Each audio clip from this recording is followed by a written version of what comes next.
नमस्कार। बॉटनी की online classes में अपन ने पिछले वीडियो में क्लोरोफाइसी वर्ग के सदस्यों के सामान्य लक्षणों के बारे में पढ़ा था। अब हमारा जो नेक्स्ट वर्ग है कैरोफाइसी, उसके सदस्यों के जनरल कैरेक्टर पढ़ते हैं। तो जो कैरोफाइसी वर्ग है, इस वर्ग के जो सदस्य होते हैं उनको स्टोन वर्ल्ड कहा जाता है, क्योंकि इस वर्ग के जो सदस्य होते हैं उनकी सतह पर कैल्शियम कार्बोनेट का जमाव होता है, जिसके कारण इनकी सतह जो खुरदरी होती है, इसलिए इनको क्या कहा जाता है, स्टोन वर्ल्ड कहा जाता है। स्मिथ ने कैरोफाइसी वर्ग के सदस्य के अंदर एक ही गण रखा जिसका नाम है कैरेलीज।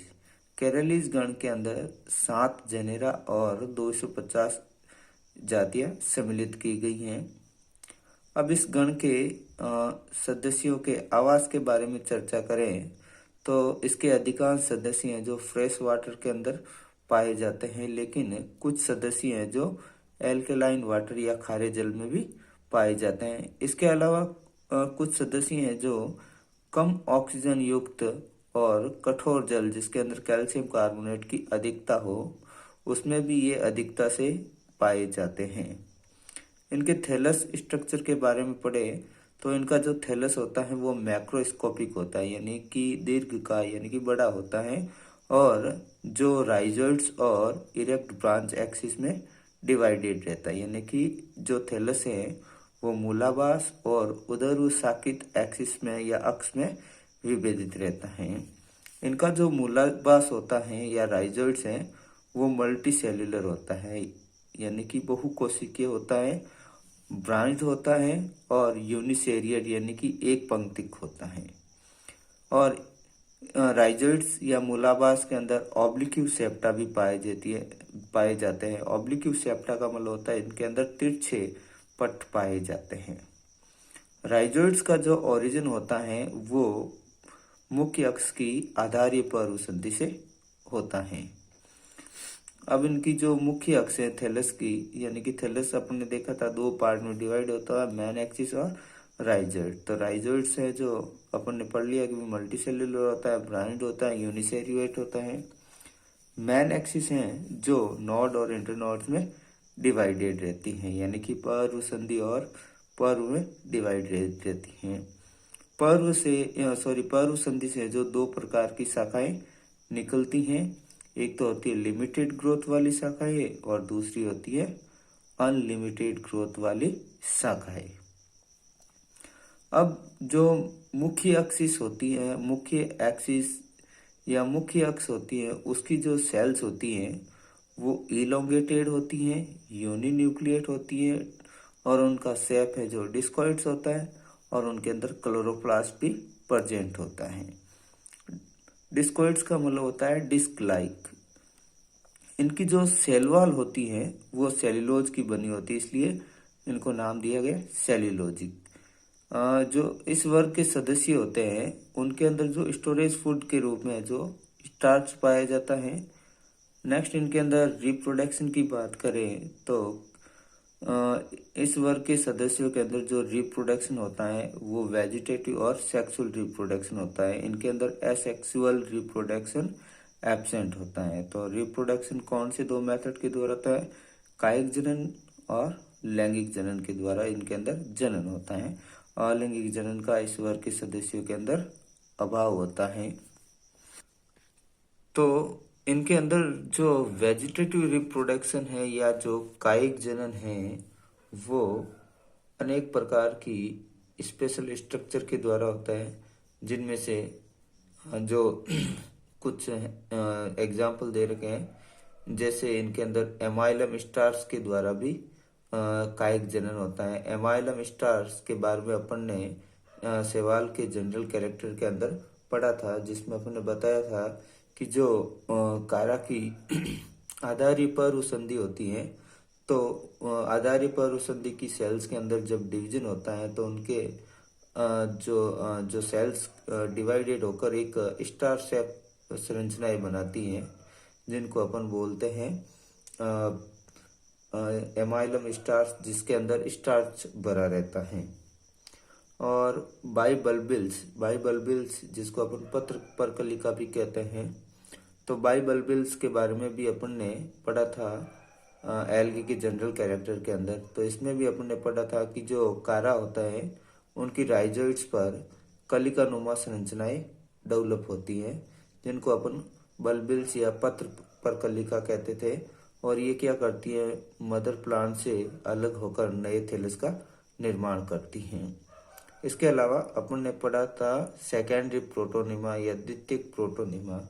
तो इसके बारे में भी अपन ने एल्गी के जनरल कैरेक्टर के अंदर पढ़ा था। इसमें अपन ने बताया था कि जो प्राइमरी प्रोटोनिमा होता है वो कारा के अंदर युग्मनज से डेवलप होता है, जबकि सेकेंडरी प्रोटोनिमा है जो कायिक भाग से डेवलप होता है।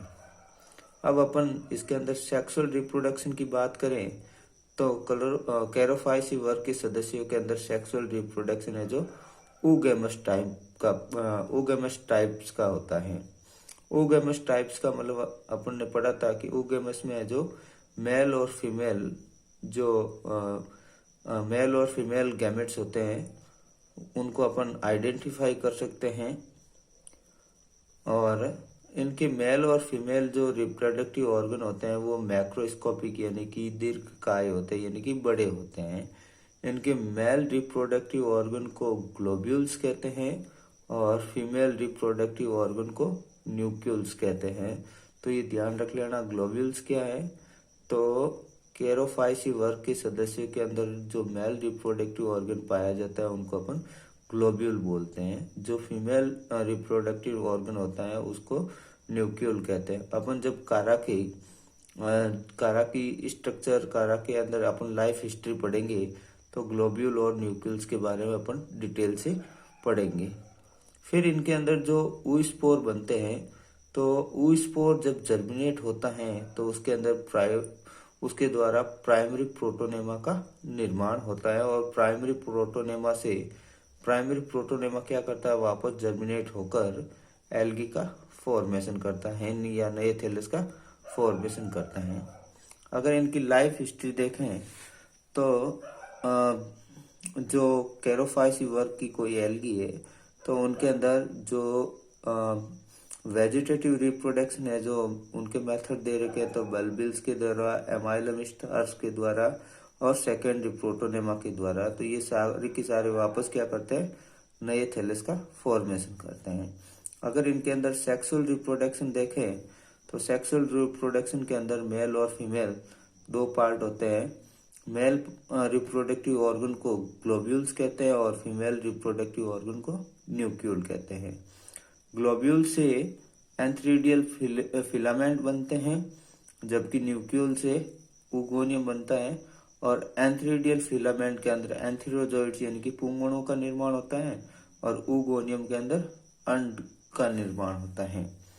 अब इनके अंदर जब फर्टिलाइजेशन होता है या सिनगेमी होता है तो अंड कोशिका और पुंगणु यानी कि एंथीरोजोइड आपस में फर्टिलाइज होकर एक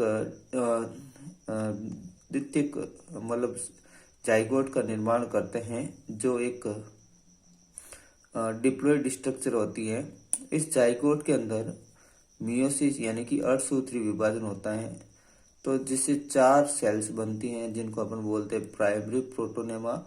और ये प्रत्येक सेल्स क्या करती हैं, फेवरेबल कंडीशन आती है तो जर्मिनेट होकर नए थैलस का फॉर्मेशन करती हैं। तो ये वाला पार्ट है, ये तो है रिप्रोडक्टिव सेक्सुअल रिप्रोडक्शन, और ऊपर वाला है जो वेजिटेटिव रिप्रोडक्शन। तो इस प्रकार का जो लाइफ साइकिल है वो कारा के अंदर भी पाया जाता है। तो अपन ने इस वीडियो में कैरोफाइसी और पिछले वीडियो में अपन ने क्लोरोफाइसी के जनरल कैरेक्टर के बारे में पढ़ लिया था। अब जो नेक्स्ट वीडियो आएंगे उनमें अपन वोल्वेक्स की लाइफ हिस्ट्री के बारे में पढ़ेंगे, कोलिकीट की लाइफ हिस्ट्री के बारे में पढ़ेंगे, कारा की लाइफ हिस्ट्री के बारे में पढ़ेंगे। ओके।